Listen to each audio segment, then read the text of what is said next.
He स्प्रिंगची A wing आहे. So इथे ही जी दोन सोलारच्या पाईपमधलं अंतर 6 फूट आहे आणि हे जवळपास 17-18 फूट आहे ही रुंदीला, लांबीला आणि इतकं आहे. सो ती पलीकडे 2 आणि अलीकडे 1 असे 3 डॅश इथं बसू शकतात.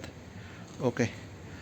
फक्त इथं ही तेवढीच टिस्क आहे की सोलारवरनं आणायचं आहेत. हे डॅमेज चेंजिंग आहे. सेम इथं मागे आपण इकडे ते जे ठिकं दिसतं तिथे स्टोरेज टँक ठेवू शकतो आणि स्लरी पाईप अलॉंग करू शकतो. आणि हे सेम परत हे असं 9 फूट आहे ना.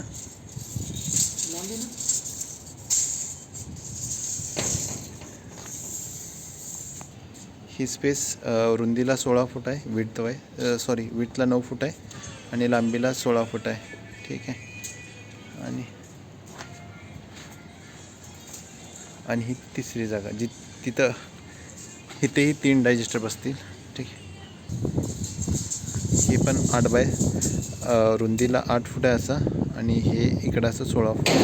सो ए विंगवरचं आहे. इकडेही 3 डायजेस्टर बसू शकतात. सो इथं 8-9 डायजेस्टर बसू शकतात. फक्त ह्या सिस्टीमचं स्टोरेज टँक तिकडे ठेवावं लागेल.